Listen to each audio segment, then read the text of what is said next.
assistant schoolmistress is sometimes trying. I am longing to be with you and by the sea, where we can talk together freely and build our castles in the air. I have been working very hard lately because I want to keep up with Jonathan's studies, and I have been practicing shorthand very assiduously. When we are married, I shall be able to be useful to Jonathan, and if I can stenograph well enough, I can take down what he wants to say in this way and write it out for him on the typewriter, at which I am also practicing very hard. He and I sometimes write letters in shorthand, and he is keeping a stenographic journal of his travels abroad. When I am with you, I shall keep a diary in the same way. I don't mean one of those 2 pages to the week with Sunday squeezed in a corner diaries, but a sort of journal which I can write in whenever I feel inclined. I do not suppose there will be much of interest to other people, but it is not intended for them. I may show it to Jonathan some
spoke to me, Mina, very straightforwardly.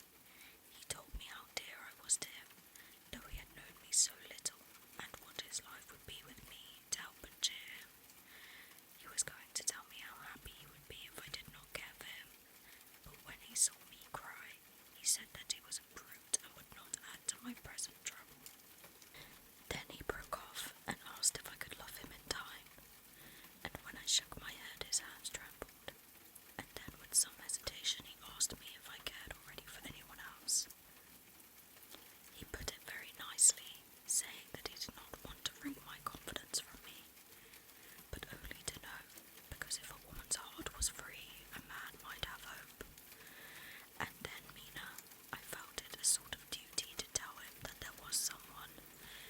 I only told him that much, and then he stood up, and he looked very strong and very grave as he took both my hands in his, and said he hoped I would be happy, and that if I ever wanted a friend, I must count him one of my best. Oh, Mina dear, I can't help crying, and you must excuse this letter being all blotted. Being proposed to is all very nice and all that sort of thing, but it isn't at all a happy thing when you have to see a poor fellow, whom you know loves you honestly, going away and looking broken-hearted, and to know that, no matter what he may say at the moment, you are passing quite out of his life. My dear, I must stop here at present. I feel so miserable, though I am so happy. Evening. Arthur has just gone, and I feel in better spirits than when I left off, so I can go on telling you about the day. Well, my dear, number 2 came after lunch. He is such a nice fellow, an American from Texas, and he looks so young and so fresh that it seems almost impossible that he has been to so many places and has such adventures. I sympathize with poor Desdemona, when she had such a dangerous stream poured in her ear even by a black man. I suppose that we women are such cowards that we think a man will save us from fears, and we marry him. I know now what I would do if I were a man and wanted to make a girl love me. No, I don't, for there was Mr. Morris telling us his stories, and Arthur never told any, and yet, my dear, I am somewhat previous. Mr. Quincy B. Morris found me alone. It seems that a man always does find a girl alone. No, he doesn't, for Arthur tried twice to make a chance, and I helped him all I could. I am not ashamed to say it now. I must tell you beforehand that Mr. Morris doesn't always speak slang. That is to say, he never does so to strangers or before them, for he is really well educated and has exquisite manners. But he found out that it amused me to hear him talk American slang, and whenever I was present and there was no one to be shocked, he had said such funny things. I am afraid, my dear, he has to invent it all, for it fits exactly into whatever else he has to say. But this is a way slang has. I do not know myself if I ever shall speak slang.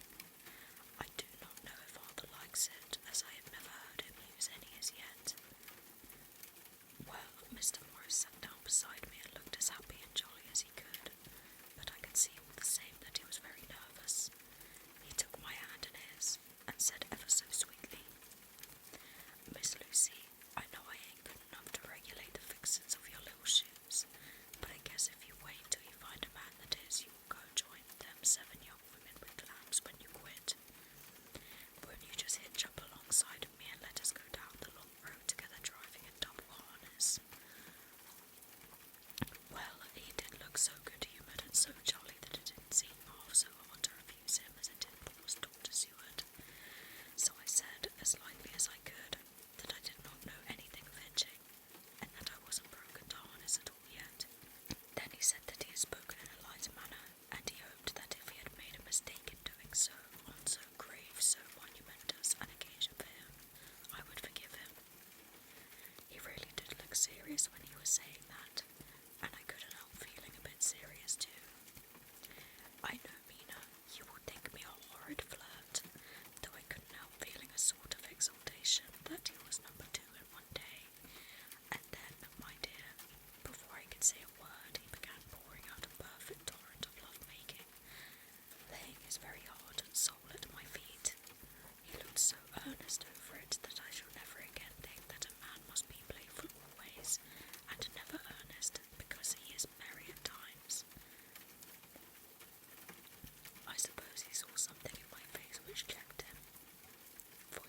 Yes, there is someone I love, though he has not told me yet that he even loves me. I was right to speak to him so frankly, for quite a light came into his face, and he put out both his hands and took mine. I think I put them into his, and I said in a hearty way, "That's my brave girl.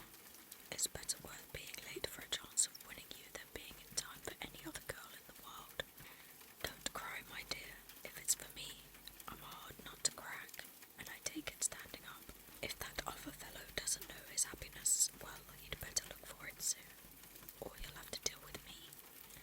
Little girl, your honesty and pluck have made me a friend, and that's rarer than a lover. It's more unselfish anyhow.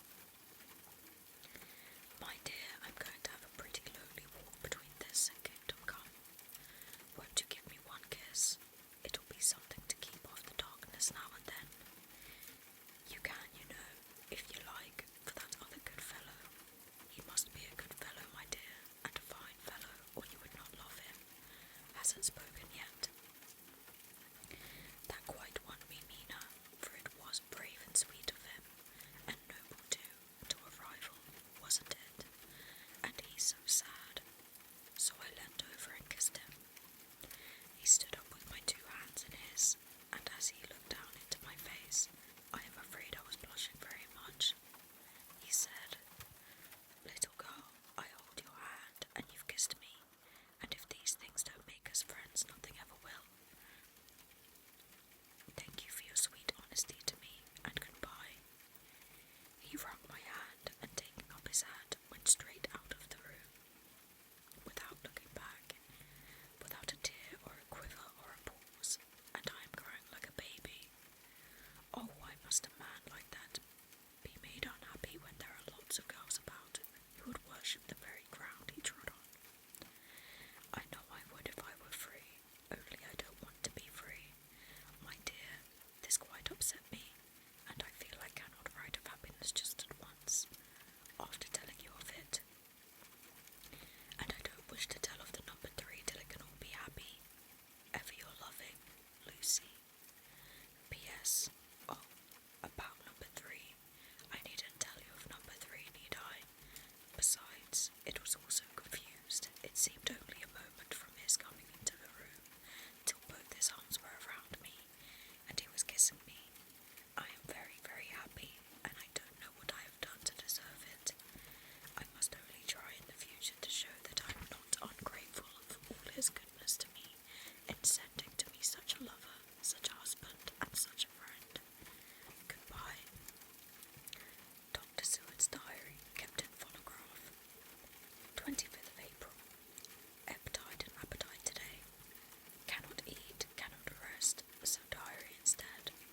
Since my rebuff of yesterday, I have a sort of empty feeling. Nothing in the world seems of sufficient importance to be worth the doing. As I knew that the only cure for this sort of thing was work, I went down amongst the patients. I picked out one who has afforded me a study of much interest. He is so quaint in his ideas and so unlike the normal lunatic that I have determined to understand him as well as I can. Today I seem to get nearer than ever before to the heart of his mystery. I questioned him more fully than I had ever done, with a view to make myself master of the facts of his hallucination. In my manner of doing it there was, I now see, something of cruelty. I seemed to wish to keep him to the point of his madness, a thing which I avoid with the patients as I would the mouth of hell. Mem, under what circumstances would I not avoid the pit of hell? Omnia Remo Venalia sunt. Hell has its price. Verb, sap. If there be anything behind this instinct, it would be valuable to trace it afterwards accurately, so I had better commence to do so, therefore. R.M. Renfield.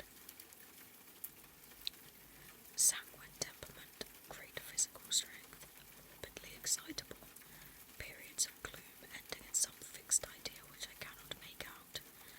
I presume that the sanguine temperament itself and the disturbing influence end in a mentally accomplished finish. A possibly dangerous man, probably dangerous if unselfish. In selfish men caution is as secure an armour for their foes as for themselves. themselves. What I think of on this point is, when self is the fixed point, the centripetal force is balanced with the centrifugal. When duty, a cause, etc. is the fixed point, the latter force is paramount, and only accident or a series of accidents can balance it. Letter Quincy P. Morris to Hon Arthur Hopwood, 25th of May. My dear Art, we've told yarns by the campfire in the prairies, and dressed one another's wounds after drying a landscape at the Marquesas, and drunk elves on the shore of Titicaca. There are more yarns to be told, and other wounds to be healed, and another health to be drunk. Won't you let this be at my campfire tomorrow night? I have no hesitation in asking you, as I know a certain lady is engaged to a certain dinner party, and that you are free. There will only be one other, our old pal at the Courier, Jack Seward. He's coming too, and we both want to mingle our weeps over the wine cup, and to drink a health of our hearts to the happiest man in the wide world, who has won the noblest heart that God has made, and the best worth winning. We promise you a hearty welcome, and a loving greeting, and a health as true as your own right hand. We shall both swear to leave you at home if you drink too deep to a certain pair of eyes. Come, yours as ever and always, Quincy B. Morris. Telegram from Arthur Hopwood to Quincy B. Morris, 26th of May. Count me in every time. I bear messages which will make both your ears tingle. Art. So, there we have it. Chapter 5. As always, I'll be continuing Chapter 6 and onwards every Saturday for ASMR Saturdays. Whether you're awake, listening to the whole thing, or you've fallen asleep by now, I hope you found some relaxation listening to this, and your support means so much to me.